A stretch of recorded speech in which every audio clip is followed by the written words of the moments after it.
మీ ఎలాంటి వ్యాపార ప్రకటనలకైనా వెంటనే మా ఛానల్ సంప్రదించండి.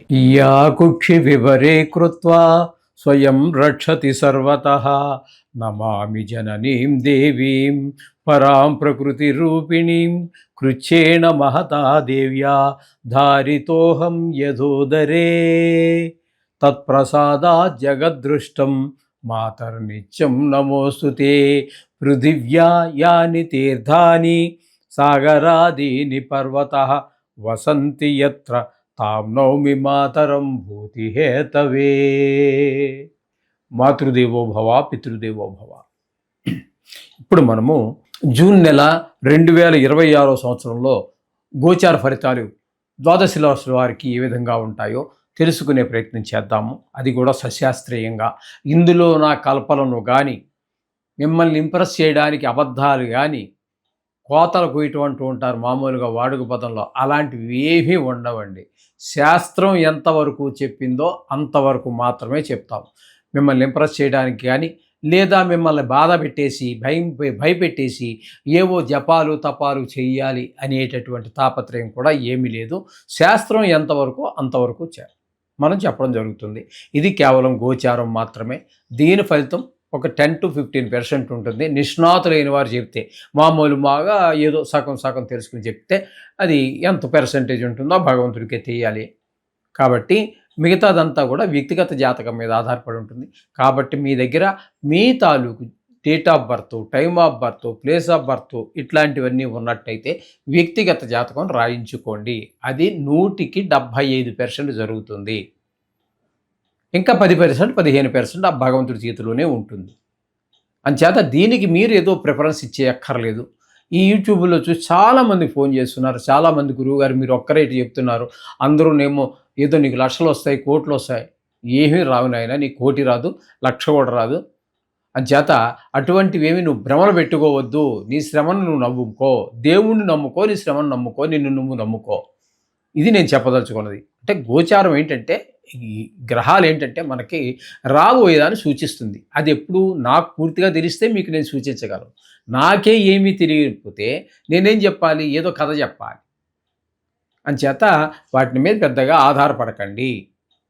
వ్యక్తిగత జాతకం మీద ఎక్కువ ఆధారపడండి. అది చాలా వరకు నిష్ణాతులు కావాలి. దానికి కూడా గోచారానికే కాదు, జాతకం రాయాలని కూడా నిష్ణాతులైన వారు ఉంటేనే మాత్రమే జరిగే అవకాశం ఉంటుంది. ఇది గమనించగలరు. ఓకే, ఇప్పుడు మేషరాశి వారికి ఏ విధమైన ఫలితాలు ఈ జూన్ నెలలో రాబోతున్నాయి అని తెలుసుకునే ప్రయత్నం చేద్దాము. ఇక్కడ జూన్ నెలలో మేషరాశి వారికి కుజుని యొక్క సంచారం ఒక 20 రోజుల పాటు సంచారం చేస్తుంది. తదుపరి ఆయన మేషం నుంచి వృషభంలోనికి వచ్చి అక్కడ ఒక 10 రోజులు సంచారం చేస్తారు. ఇక్కడ జన్మల్లో 20 రోజుల్లో కానీ, ద్వితీయ స్థానంలో ఉన్నటువంటి 10 రోజుల్లో కానీ ఆయన మేషరాశి వారికి ఏ విధమైన సుఫలితములు ఇవ్వజాలడు. మేషరాశిలో ఉన్నటువంటి 20 రోజుల్లో మన ఆలోచన విధానము, మన ప్రవర్తన ఎక్కువగా చెడు వైపుకు మళ్ళేటటువంటి ప్రయత్నం ఉంటుంది. లేదా చెడు వాళ్ళతో చెడు స్నేహం చేయటము, ఇంకా వాడితో చేస్తే చాలండి, మన పూర్తిగా వాడు మార్చేస్తాడు. అంచేత అటువంటి వాటికి దూరంగా ఉండండి. ఇక రెండో స్థానంలోకి వచ్చి ఒక 10 రోజులు ఉంటారు. అది ధనస్థానం. ఆ 10 రోజుల్లో కూడా ఆయన ఇవ్వబోయే ఫలితం ఏంటంటే, ధనానికి ఇబ్బంది కలుగుతుంది. కుటుంబంలో కూడా ఆహ్లాదమైన పరిస్థితులు ఉండవు. అలాగే మాటలో కూడా కఠినత్వం ఉంటుంది. కాబట్టి మాటను కూడా కంట్రోల్ చేసుకోవాలి. మాట కంట్రోల్ లేకపోతే మిత్రులు కూడా శత్రువులుగా మారిపోతూ ఉంటారు.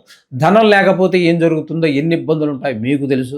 కుటుంబంలో కూడా ఏ విధమైన ఆహ్లాదకరమైనటువంటి పరిస్థితులు కూడా ఉండవు. ఈ ధనలోపం కానివ్వండి, మాట వల్ల కానివ్వండి, ఈ విధమైన ఫలితాలన్నీ కుజుడు మొత్తం మీద ఈ జూన్ నెల అంతా కూడా మీకు 2 స్థానాల్లో సంచారం చేసిన శుభ ఫలితములను ఇవ్వజాలడు.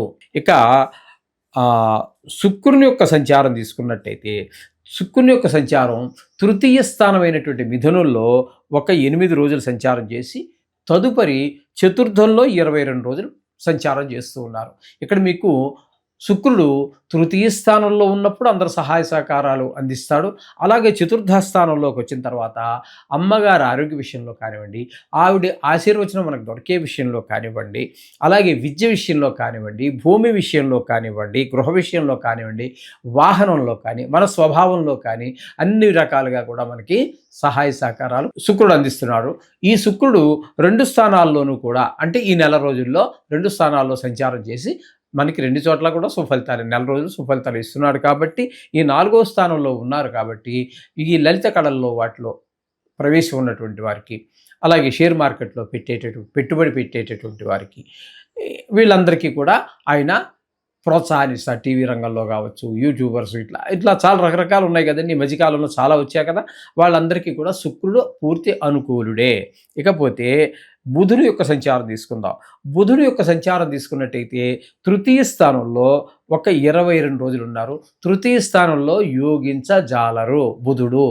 అక్కడ జరగబోయేది ఏంటంటే, మనకు మన ఏదైనా ఒక పని చేద్దామంటే మన ఇంటిలో వాళ్ళు కావచ్చు, పక్క వాళ్ళు కావచ్చు, ఆఫీసులో వాళ్ళు కావచ్చు, ఎవరైనా మనని ఆ పని అది వద్దులే అని చెప్పి వ్యతిరేకించేటటువంటి వాళ్ళే ఉంటూ ఉంటారు. ఆ వ్యతిరేకత నలుగురు ఎక్కువ ఎక్కువ మంది మనకి వ్యతిరేకి చూపించేటప్పటికీ మనకి ఆ పనిలో ముందుకు వెళ్ళడం కొంచెం దైవం మీద ఆధారపడి ఉంటుంది. కానీ అంచేత బుధుడైతే మనకు అనుకూలమైన ఫలితాలు ఇవ్వజాలడు. తదుపరి అదే బుధుడు 8 రోజులు చతుర్థ స్థానమైనటువంటి కర్కాటకంలో సంచారం చేస్తున్నారు. ఆ చతుర్థ స్థానంలో ఉన్నప్పుడు మాత్రం విద్య, భూమి, గృహము, మన మానసిక స్థితి, మన స్వభావము, వాహనము, తల్లిగారి యొక్క ఆరోగ్య విషయాల్లో మనకి బుధుడు మనకి అనుగ్రహిస్తూ ఉన్నాడు.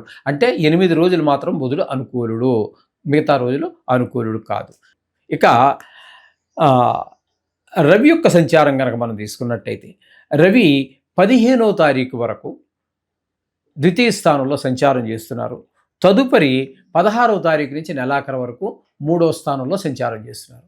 ద్వితీయ స్థానంలో ఉన్నప్పుడు రవి కూడా ధనానికి లోటు వచ్చేటట్టుగా మాటలో కఠినత్వము, మళ్ళీ ఇందాక మనకి కుజుడు ద్వితీయ స్థానంలో ఏ ఫలితాలు ఇవ్వబోతున్నాడని చెప్పుకున్నామో అదే విధమైన ఫలితాలు ద్వితీయ స్థానంలో వృషభ రాశిలో ఉన్న 15 రోజులు అట్లాగే చేస్తాడు.